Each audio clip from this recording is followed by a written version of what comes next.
उसके बाद कौन सा टॉपिक था, डायोड।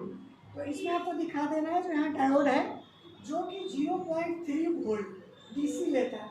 अब सोचो एक नहीं ले रहा है, 0.3 वोल्ट डीसी लेता है। अगर 1 वोल्ट भी चला गया तो आपका जो कंपोनेंट है वो इसका जल जाएगा और आपका ये मदरबोर्ड खराब हो जाएगा। ठीक है, तो लगभग 2-3 मिनट तो हो ही गए होंगे, ज़्यादा हो गए सर। फिर आपको क्या करना है, अगला कंपोनेंट